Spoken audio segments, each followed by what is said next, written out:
RuneScape 3 is a point-and-click, light-hearted fantasy sandbox MMORPG and is the more modern, less popular version of RuneScape compared to its old school counterpart. The last time I covered this game was back in 2020 with the release of the Archaeology skill, and for a while after the recording of that vid, I did continue to play RuneScape 3 for quite some time. Recently, RuneScape 3 has released another new skill, this time in the form of Necromancy, a brand new combat skill where players will be able to summon minions, perform rituals, explore new areas, and embark on new necromancy related questlines. So what better time for me to jump back into RuneScape 3, see what's changed since the last time I've played, and ultimately answer the question of if this game is still worth playing in current year. In this video I'll start by seeing if there's any changes to the new player experience, I'll try creating a hardcore Iron Man for the first time, then I might explore some things on my main. Pros and cons list at the end, but first sponsor. Displates offers a great solution to spice up your wall decor with their unique metal posters that can easily be mounted within 20 seconds, without the need for any power tools. Displate offers a wide array of designs inspired by movies, games, comics and more, all intricately printed on metal, ready to ship to your doorstep within 4 to 5 days. A few of my favourite pieces include this epic Lich King displate, which would be the perfect addition to any WoW themed gaming room. Or how about this menacing Lilith piece for you Diablo 4 fans out there. My brother is a massive Lord of the Rings fan, so I'm going to order this iconic You Shall Not Pass displate for him as a birthday gift. Displate uses a magnetic mounting system, which guarantees an effortless and quick setup, as well as making it easy to switch between posters whenever you feel like it. You can use my link in the description or use my code TheLazyPeon to get up to 30% off your orders. RuneScape 3 in 2023. Starting out, I opened the game and logged into my main account, which I last logged into 562 days ago. The last time I was playing RuneScape 3, I was working on leveling my Archaeology and Invention skills to 99, but probably got distracted by another MMO and didn't log in since. For this video, I wanted to make a new character to see if the RS3 new player experience had changed, and right off the bat, something new about RuneScape 3 since the last time I played the game is that you can now create a Jagex account, then import multiple characters into that account, as well as create new characters all under the same login. In the past it was one character per account, but given that people like to make multiple different characters in this game, this was a nice change and makes sense. I created a fresh character, tried to make him look somewhat like myself, clicked advanced play mode and chose to make a hardcore Iron Man character. Iron Man characters in RuneScape cannot trade with other players or pay to win. It's a self-sufficient mode where you need to obtain everything yourself.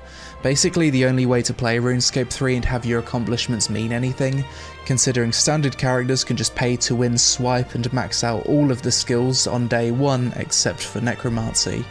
I named my character, the game asked me what my experience with RuneScape was, I picked the third option, and the outcome of this decision was that I was to start on Tutorial Island.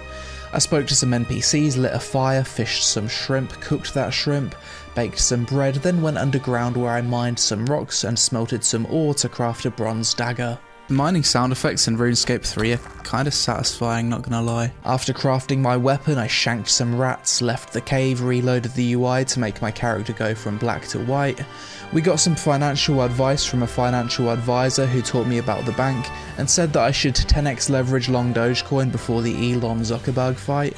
I spoke to a priest who told me to be a good boy, then a chat with a mage, and we were teleported to the starting area of Burthorpe. Logged into Burthorpe, but the weather's shit today. I thought this would be the end of the tutorial, but nah, the game basically gave me another tutorial, basically repeating all of the stuff that I'd learned on Tutorial Island. I followed a big giant arrow telling me where to go, then I remembered I'm on a free-to-play character. I tried subscribing as a member, but was confused that there's now 2 types of membership options. Premier membership, where you get a lot of free stuff for subscribing for a year, and normal membership. This annoyed me as a new player and I didn't know what to pick. I especially didn't want to commit to subscribing for a year instantly, so I closed the window, said fuck you to Jagex, and decided to continue free to play. I fished and cooked myself some food, crafted a full set of bronze plate armor and weapons, then I got sick of the game holding my hand with giant arrows, tutorials and suggestions. Mate, is there any need for the arrow to fucking be there? I've already mined this like multiple times and the game's got a big obvious arrow. How do I turn that off? If I was a new player, I'd feel fucking insulted that the game thinks I need a big giant fuck off arrow. Not once, not twice, but 3 times. I eventually found the option to disable the guidance system hints, which ended the new player experience and allowed me to skip the Birthorpe tutorial. I took a boat to Lumbridge where my plan was to grind mobs a bit to level up my stats, then go check out Necromancy. After about 15 minutes of killing mobs though, something wasn't feeling right. It felt like I was leveling up combat stats extremely slowly compared to the last time I was playing the game. We're talking XP rates comparable to old school slow. I got Protox, the biggest RS3 content creator, in a Discord call, and he confirmed my suspicion. Since the Necromancy update, combat experience across the board has been nerfed. It used to be that Lumbridge cows would give you 25 XP per kill and have 150 HP. Now they give 50 XP per kill, but have 1100 HP. Basically making leveling up with cows in this example 3x slower.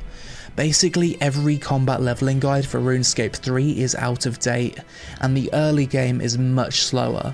With this in mind, I tried continuing to play, but I realised that the faster progression was something I liked about RuneScape 3, and it made sense because all of the best RuneScape 3 content is at endgame.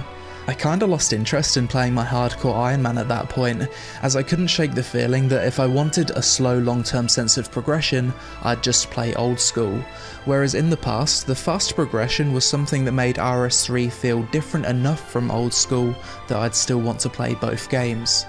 At this point I abandoned my hardcore Iron Man and logged into my main character to go check out the new Necromancy skill. We're here at Draenor Village and this is where we begin the Necromancy skill. Click on the Underworld portal, then we can accept the Necromancy quest.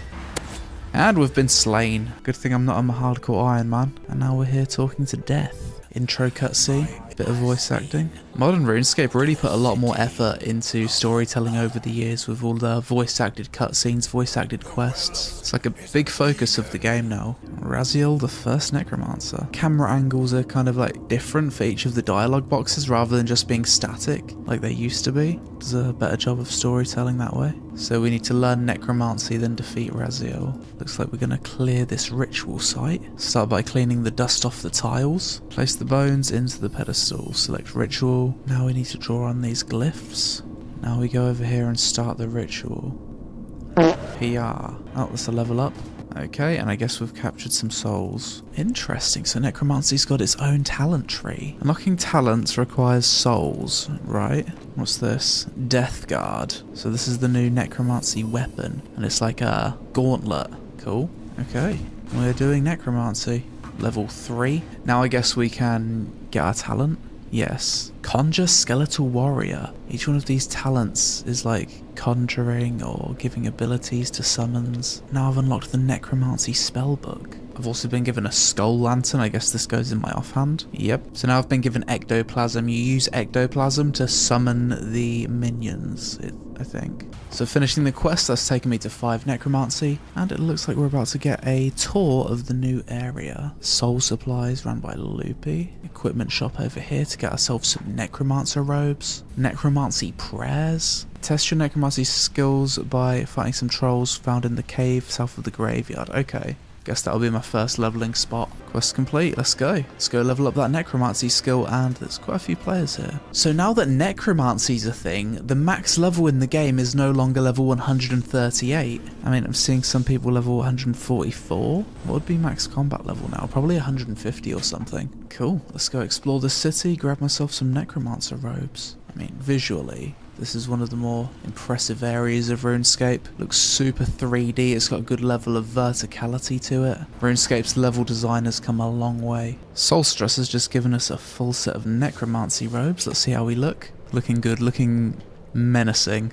Maybe we need to change the skills cape. The prayer one doesn't really fit this too well. The agility cape goes a little bit better with my necromancer clothes. Next, the game told me about some kind of cave. Oh, it's down here. Large cave opening. I guess this is where we can start leveling necromancy. Conjure skeletal warrior. So let's put this on my hotbar and let's try it.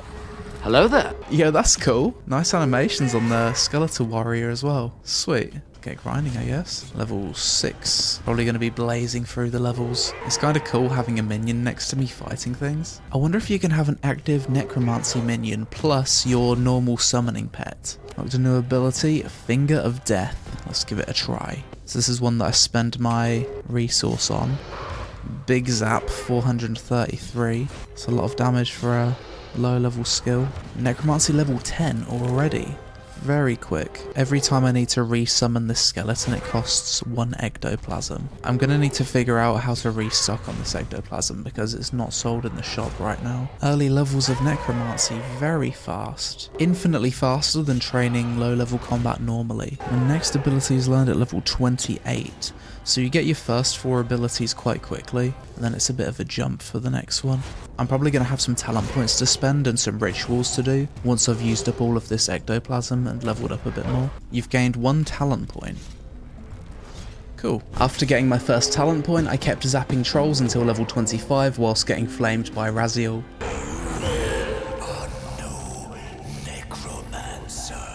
Excuse me, Raziel. This is day 1 of necromancy school. I'm doing alright, I'll have you know. Pathetic. I returned to town and see the map littered with quests, but most of these I can't do till later on. I then headed to the altar and spent some time learning about the rituals, which is something you can't really avoid doing for 2 reasons. 1, you need to do them to upgrade your necromancy gear, and 2, you need to do them to attract souls to level up your necromancy talents. I hope your girlfriend has a minor accident and wakes up to a BJ addiction. Wait, is he trying to be nice? Never heard anyone say that before. What a weird thing to say to someone. It's weird. I think the lighting in this city might be bugged. It's like randomly going from super daylight to purple night necromancer sky. Seems a bit inconsistent. Like this lighting doesn't match the area. I think it's a visual bug. Hello, skeleton randomly fishing. And now the skybox is perp. Mate, never mind. Forget I said anything. XP lamp for necromancy. That's level 30 necromancy. Nice outfit. He's got a book strapped to his head that says RS on it. Epic transmog. This new skill's actually kind of cool. I think it's more fun than Archaeology. Archaeology was very AFK and very slow. But this skill's got a lot more flavour to it. I feel. It seems like it's added quite a lot to the game. I guess the more you level up, the more of these tiles you need to clear to make room for more runes and more candles and stuff. It's actually really cool. I don't even hate that all of these players are there like clogging up my screen space because everyone's talking and it's a little bit social. This skill has essentially made another little social hub. I'm looking forward to unlocking more higher level rituals. Now I've attracted enough souls, I can finally unlock my next talent. To get my tier 3 talents, which is multiple choice by the looks of it. Unless you can just get all of them, I don't know. I need level 40 necromancy and 400 souls. Wait, am I stupid? I've just realised that I've leveled my necromancy up to like level 30 and I haven't upgraded my equipment whatsoever. Death Guard and Skull Lantern tier 30. Well, let's go get that then. There's just none on the market. Taking the piss, aren't you? Where do you buy Death Guards from? Probably a shop here that sells it somewhere. Quest requirement, Killy Row. Ability to upgrade my Death Skull. Okay, that's cool. So let's set this as an active quest. And let's go do it. This is apparently a short quest. It seems like the way this necromancy skill is designed is that every 10 levels or so, you upgrade your base set to different tiers, which is kind of cool. Gives it an additional sense of progression. So let's do this quest that he's got for me. So he's given me a toolkit. Perform a lesser ritual on them. Okay, we now have access to a new ritual. And soul material. Okay, ritual completed. Now what? Now we've ensouled the tools. I'm guessing we now return to Killy. Kill 5 chickens using necromancy. Filled the urn. Upgrade equipment, I guess. Okay, here it is. Death Guard. Nice. Now we got the tier 20 Death Guard. And the Skull Lantern upgrade coming in soon. Nice. Let's see if we can speak to the ghost and upgrade it even more. I guess he wants me to fully upgrade my stuff before he'll take me to the next tier. From here, it was essentially the same process over and over for each tier of Necromancy gear upgrade.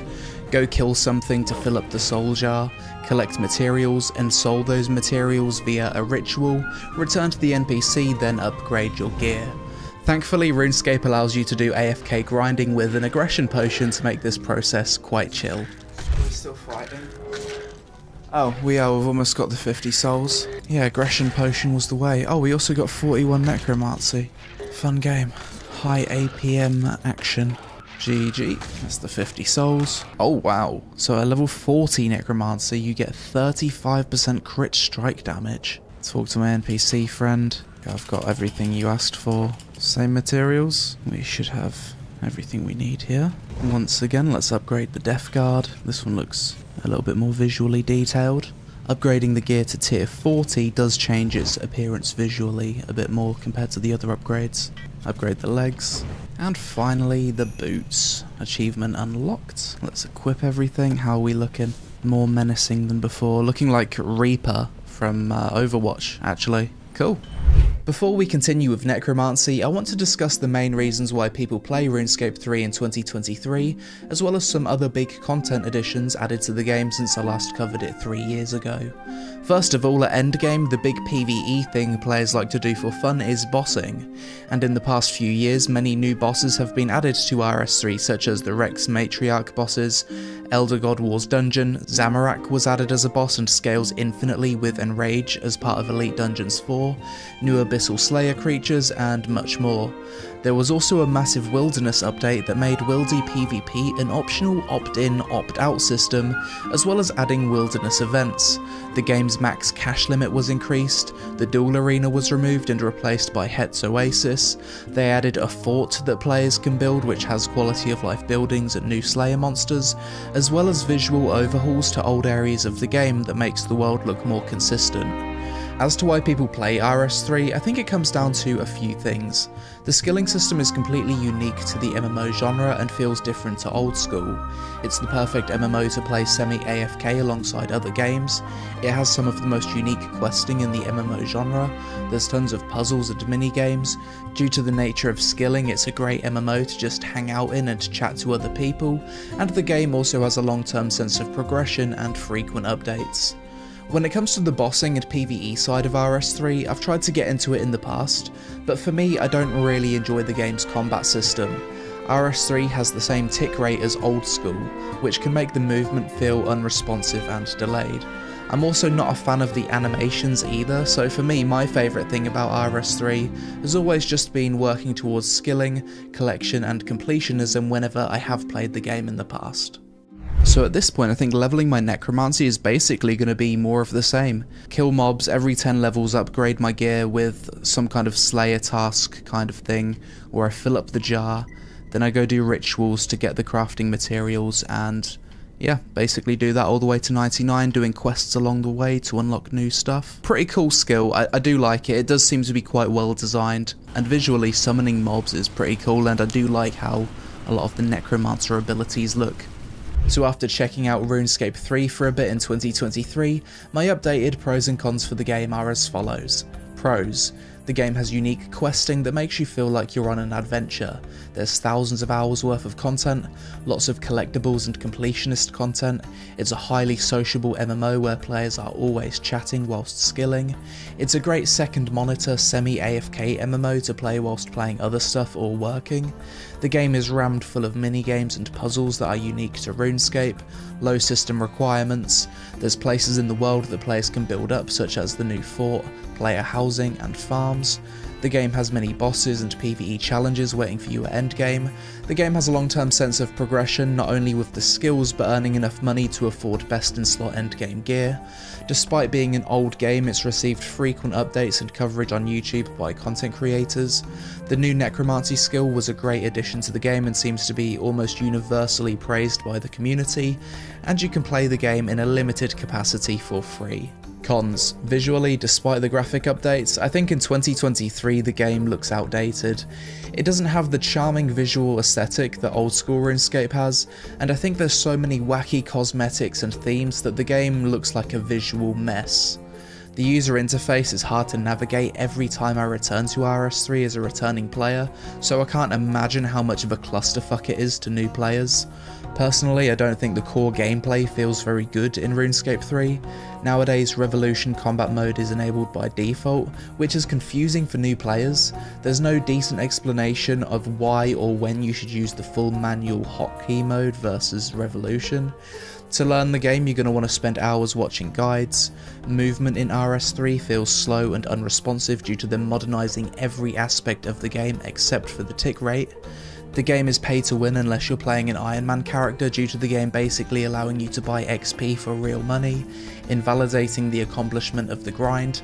Due to the age of the game, there's tons of dead content, and as a new player you're going to need to watch guides to figure out what is and isn't worth doing.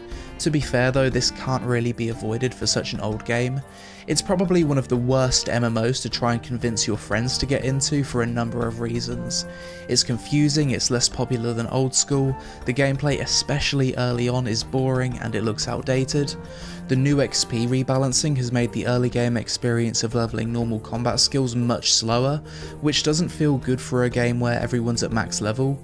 Also, if you're into PvP, the game seems kinda dead for this type of content nowadays. Overall, as much as RuneScape 3 is still doing a good job of putting out updates, I wish Jagex would just do a complete reset and make RuneScape 4 already. Every update they've added to the game only really appeals to existing players, and they aren't changing or improving any of the fundamental issues the game has that would make a new player want to give the game another try. For this reason, I just think RuneScape 3 bleeds players over time, especially over the next 5 years with so many new next-gen MMOs coming out. Old School RuneScape is timeless, that game will be around for another 10 years. For modern RuneScape though, I don't think that will be the case, and whilst I thought the Necromancy skill was a cool addition to the game, I didn't have the same feeling in 2023 that I want to continue playing RuneScape 3 after making this video that I did the last time I covered the game in 2020. It just feels old, confusing, and less relevant than its Old School counterpart, so personally I'd rather play that instead. But that's it for this video guys. As always, let me know your thoughts on RuneScape 3 in the comments below. Have you been enjoying the Necromancy skill? Would you like to see Jagex make a truly next-gen RuneScape with a complete reset like it's an entirely new game? Help us out with a like to appease the algorithm gods, social media on screen, and I'll see you in the next one.